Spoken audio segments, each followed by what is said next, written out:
We are live in Our Mission producer Valley. over here failing us. This Sorry. is really live, okay, in beautiful Mission Valley, beautiful San Diego, California, America's finest city. And it is Friday. And today we're all feeling a little overwhelmed today. No, we are conquering overwhelm, right? Yes. Is that what we're talking about today? Well, I think it's a really great time to talk about it just because with everything going on that is so far out of our control with what's going on in the world and breaking it down to just our season of the holidays and being with family and trying to run a business and trying to make sure that you have the kids all set for their breaks. Like it is very easy right now to feel overwhelmed. Yes. And for us, it's easy to feel like, it's like floodgates almost have opened and we're fielding all these calls and people are working and, they're having all these conversations and it's a lot of kind of chaos really around.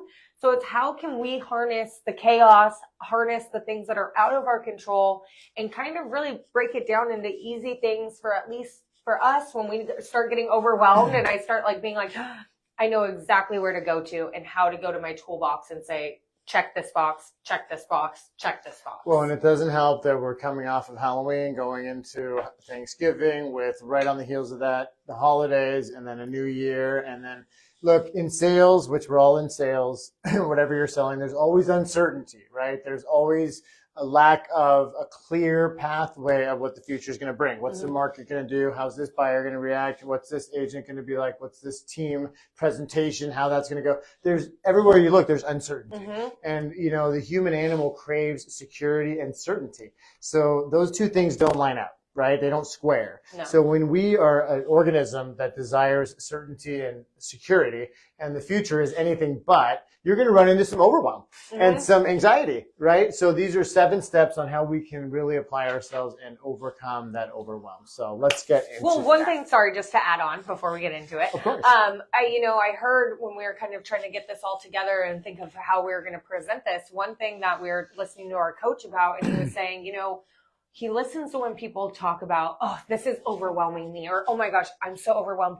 We're allowing that to have precedence on our emotions. And we're allowing that to kind of hit us and make us the victim and make us kind of succumb to us being overwhelmed.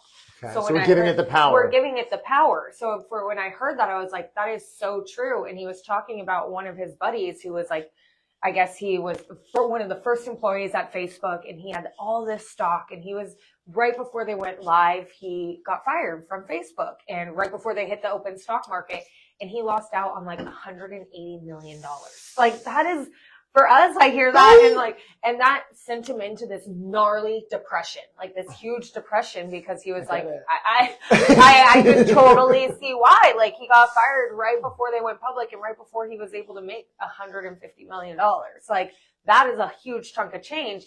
But what he did is he sat in his emotions, he got super depressed, and then something switched for him and he said, you know what? I am not going to allow this to run my life. I can choose how I want to feel, and I am not going to choose to be unhappy because of this. So he went into certain steps. He started getting out of this discomfort because let's be real, like when we're overwhelmed and we're depressed and we have these things going on, chances are we say, fuck all of this and we don't want to do any of it. And so he said, F that, I'm not going to allow that to control how I look at my day and how I feel, because he knew that he had, like we were talking about, so we can change our shirts, surrendered. right? We can change our shirts. We do not have to we don't have to wear the same clothes we wore yesterday. We don't have to be who we were 5 minutes ago. So he started doing these kind of steps where when he was super depressed, everything pissed him off. Everything was super emotional. So he started getting into different tools and steps of when he realized when he felt that way.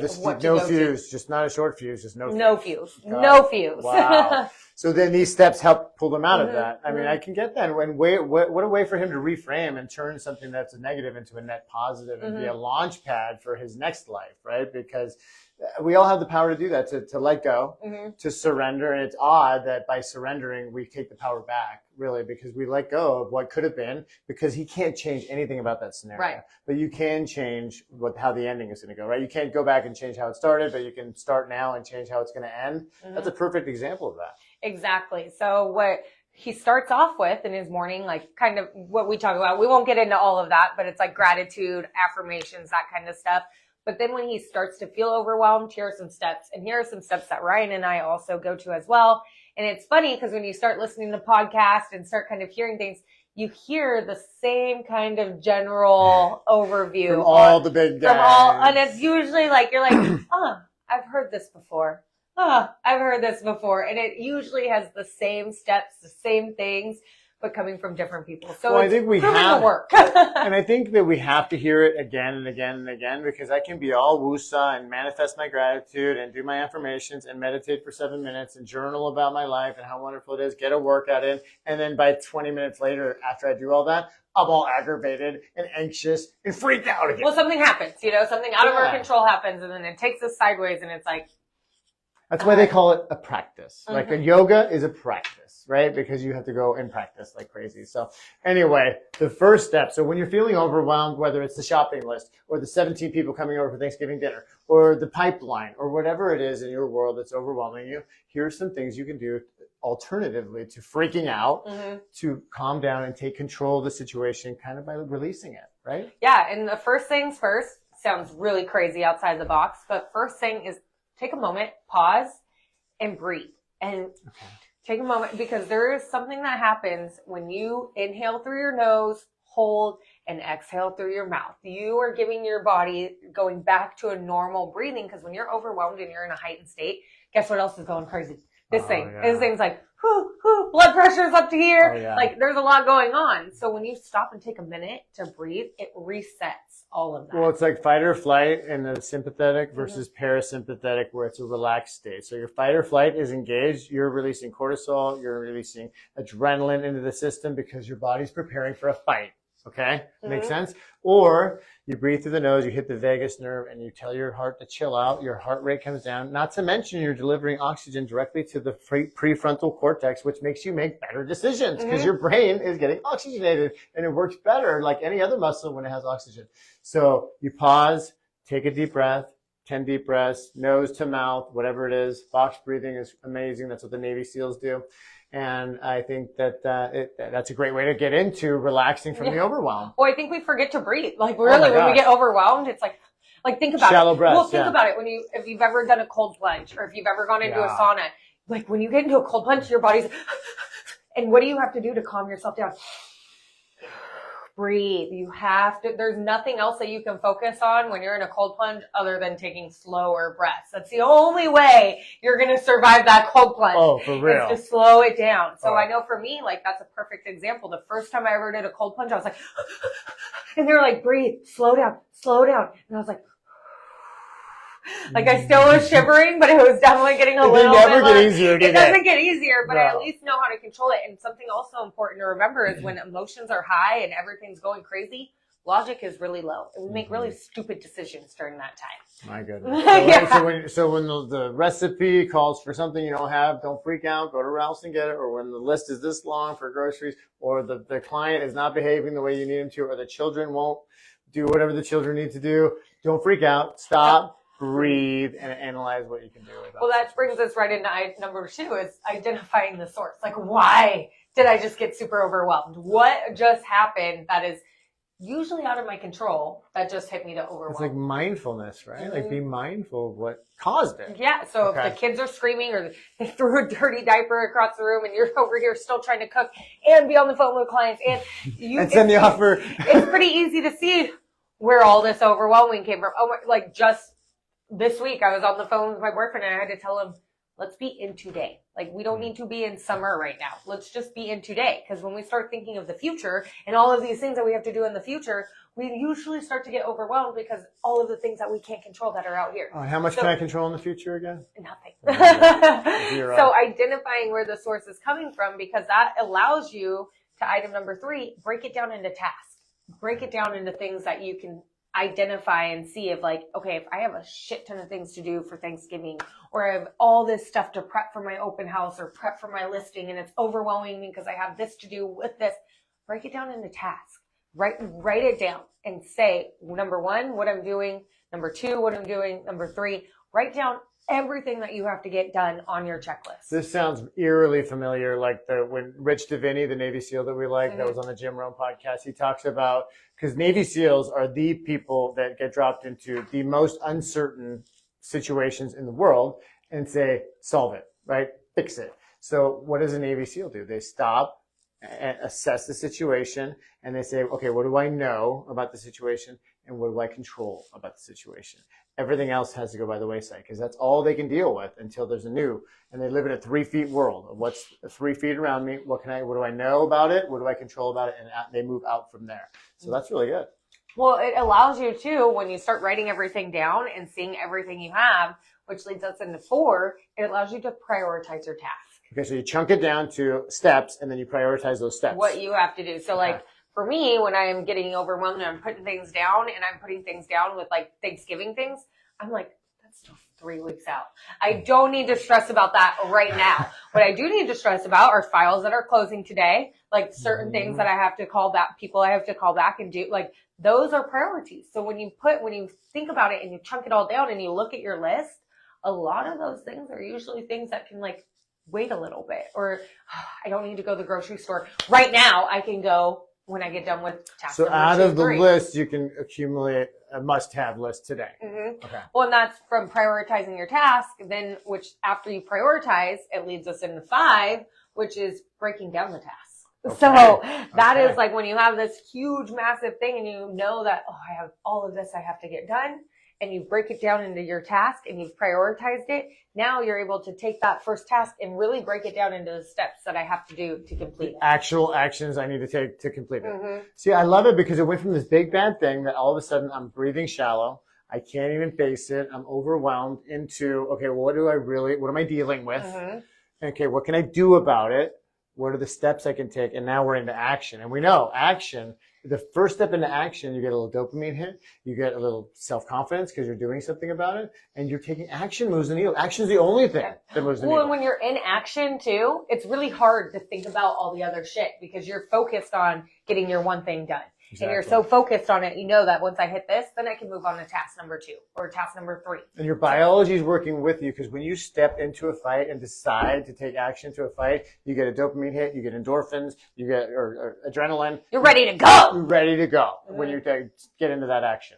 So this, after breaking it down into tasks and having it set of what you need to do, this is kind of one of my favorite steps. I know it doesn't get talked about very often, but setting boundaries. Okay. Like I always hear this in the back of my mind. When you say yes to something, you're saying no to something else. Ooh. When you're saying no to something, you're saying yes to something else, right? So when I say, yeah, I can go meet my girlfriend at 2:00 to go to the beach and do all this, I'm saying no to doing my business servicing, to getting things done that I need to do. And if I don't do what I need to do, what does that lead me into about 7:00?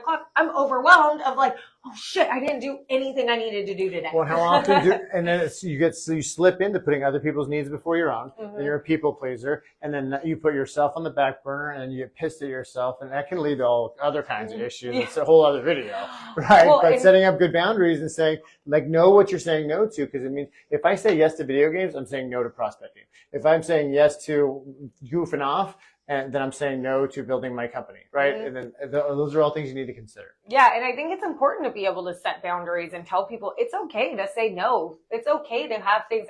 Ryan and I were doing an activity right now where we're time journaling everything that we pretty much are doing for every half hour to see where we have holes in our day and what we can fix and what we can create and where we can see other space.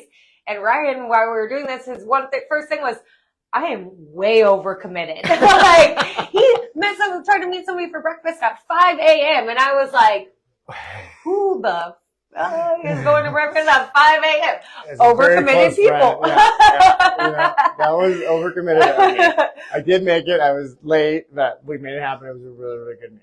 But he had to throw that in. It actually worked out really well. But that's where you are able to identify where we can set some boundaries in our life and say, you know, like for me, I say I'm the worst. I will be like, yes, because I'm fully in at that moment and I want to do it. And then guess what happens? That time comes up and then I'm like, oh, why did I say yes? I really don't want to do it. Friday night rager, you're like, yeah. And then Friday night comes and you're like, Tuesday, I'm like, yeah, let's party Friday. I'm ready. I'll meet you there. And then Friday night comes around and I'm like, I had a really long week. I don't want to go anywhere. I want to sit in my PJs I and want to watch have my ice murder cream, a documentaries. spoon, and Netflix. Okay? Yeah, and 8 o'clock rolls around, and usually Friday night, I'm like starting to fall asleep on my couch. Well, you know, and find what your self-care is, if it's a run in the morning or if it's watching a show at night or whatever it is. Well, that leads us into 6.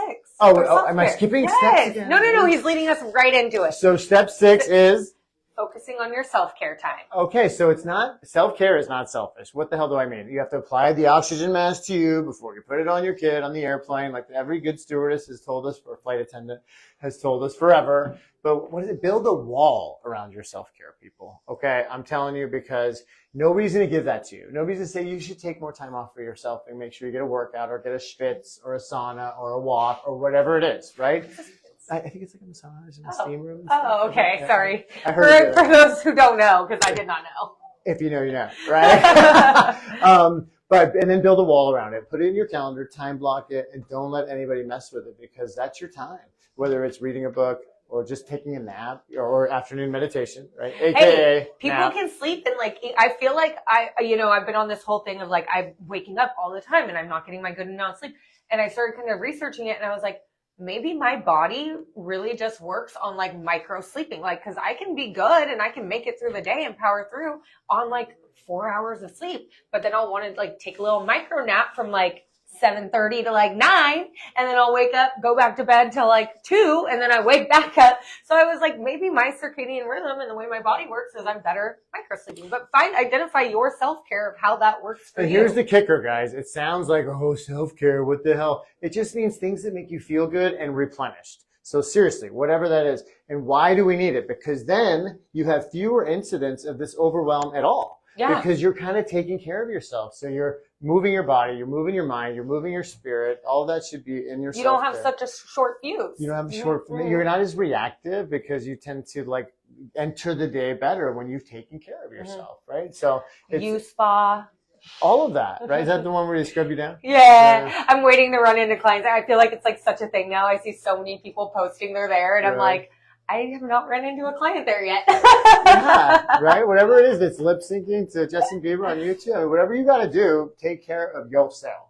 I love that. Take care of yourself, because no one's going to do it for you. No one's going to take care of yourself for you. Exactly. So we have to be able to fit that. And we're big on our team. We're big on that. Like, we time block for it. We preach it. We do it. We execute it. And usually, I mean, we're better for it. I can tell you. I would say for all of our clients, for my family, for people around me, I am so much better for it. What's your great saying, though, about selfish?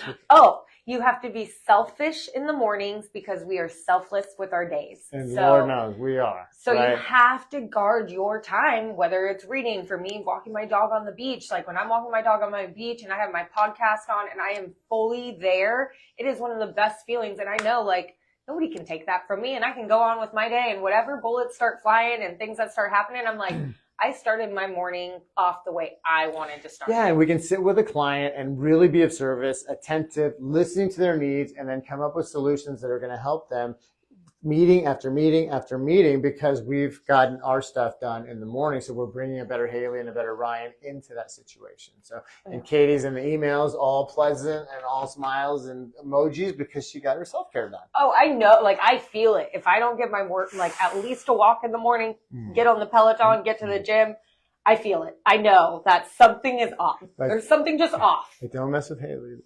No, that's if I don't eat. Ryan's a little barky today. You know, he must have been on the Peloton. Oh my goodness. So after your self-care, and if there's still things that are like, I can't figure out how to break through this and get through it, it is okay to seek help and guidance. So like item 7, if you need help, or if you're really just hitting your head on the glass ceiling and can't get through, and you're like getting super anxious and overwhelmed because you're like, I can't get through this task, ask for help. Ask for somebody to pull in. I asked for somebody like, hey, what would you do if you were hitting your head up against the glass ceiling on this? I need a little help here. Well, I think of Tiger Woods. I think of Tom Brady, the GOAT. Easy. Simone Biles, GOAT, right? All of them had coaches, okay?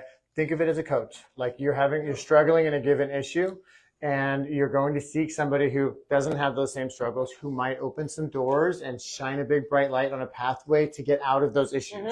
why wouldn't you seek their help? It's like all the stigma. I mean, that's so 1970s, guys. Like, go and seek help, get some coaching on how to get out of this little rut or this major, thing that you're dealing with, whatever it is. I mean, help is out there and avail yourself of it. Well, and someone could just give you a different perspective on it. Like, you could be so frustrated about this one thing and someone comes in and they're like, oh, well, we could do this and tweak that. And you're like, oh, and it makes it so much easier. All it was a blind spot. All it was, you just didn't have that perspective on it because your guards were up and you're trying to get that done. So it was just a blind spot. Well, and what does Rob say? He's like, what does a coach do? He's like, the coach makes you have to be looking at this thing and you're not seeing it. And the coach makes you go like this and then you're like this. And you don't want to look at it again. The coach makes you go like this. Right. Coach pulls you back to it. All a coach does basically is that, and they reframe it for you and they make you, and you process that stuff. Well, and I think too, it's really important. Like, we talk about it a lot. It's like, we don't have to be this same person who's like, I got this, have all the ego and not seek help. Like, for me, I know for Ryan too, like, we're some of the first people to be like, I don't know what to do here. I need help. Like, and that usually gives me a different perspective. It usually helps me out. And usually I'm able to get through it and not be so frustrated as I was when I started. Well, the flip side to that is if you don't get outside of here and ask for help, then in here you start beating yourself up. Like, why am I like this? Why do I always fuck this shit up? Why am I always late? It's just like me to screw things up like this. And that negative self-talk will take you down, man. It's the number one priority of a voice in our head is what we give most credibility to. It's scary. So consider, how the hell are you talking to yourself, right? And the hippocampus, the part of your brain that answers those questions you ask yourself, is like, why am I such a piece of shit? Your hippocampus will give you an answer, okay? Right. So you say, well, how can I get some leverage on this? Who can help me with this? How can I be better at this? And like, if anything, can ChatGPT help me do this? Right? Yes. I mean, there's so many, we live in a world where there's so many solutions. Ask better questions and your brain will give you, or cosmic Google will give you better answers. But we ask it things like, why am I always doing this? Or I'm such a screw up like this. Why? Those are bad questions. Continue to tell you why you always do that. It'll confirm that you're an idiot. If you ask it why you're an idiot. So ask the other thing. How can I get through this? Who can help me? How can I get some help with this? What can I do better? Right? Those are better questions. When I think kind of creating these habits now and knowing what we're going into or kind of having this like set precedence of foundation for kind of what we're going into, of like, we do not know what 2025 is going to be. I'm pretty optimistic about it. I have a lot of other people we're talking to. I know Ryan's pretty optimistic about it, but I feel like 2025 should be the year of growth, and it should be the year of building these foundational steps, because for anything going forward, it just has helped create such an easier life for most people. And absolutely, we're still like Ryan said, this is a practice. We still work on it. I get frustrated and Ryan has to be like, hey, did you breathe? Did you do this? Did you do this? And I'm like, sometimes you don't need to hear it. And you're like, I know. So we all go through this, and we know what we need to do. And it's just about taking the little habits. And we've both done this in meetings where like something is triggering us, we're freaked out for whatever reason. We just excuse ourselves. It's okay for anybody to take 5 minutes, go outside, get under the sun, change your physical state, and it will help you change your mental state. Take deep breaths, deliver oxygen, get the heart rate down, and enter that meeting as a new person. That is perfectly acceptable in today's day. We've had big meetings where we've like, okay, we need to take some breaths before we go in here. Yeah. So we don't go in here all like anxious and nervous and like totally have that energy going off of us. Yeah. So if you guys have any tips or any other things that have helped for you, let us know, because like we said, we are not perfect. How do you guys beat overwhelm? We are trying to get through this overwhelming sense of time right now on our own too. So like anything that's worked for you, share with us any ideas. We'd love to hear from you guys about what you do for self-care. Don't tell us that you go just drink a bottle of wine. Yeah. I mean, if that works for you, that works for you, but let us know. We want to hear it so we can kind of put it, maybe it will work for us and put it in our system. Yeah. All right, guys. Well, good luck in defeating and conquering and overcoming overwhelm. It's an awesome crazy season. Holiday season. And we can help or be of assistance, or just like we have 2 sets of ears and 1 mouth. So we're good listeners and we play therapists all the time. So we're happy to do so for you. Hit us up. Until next time, I'm Ryan. And I'm Haley. Okay. Bye. Bye.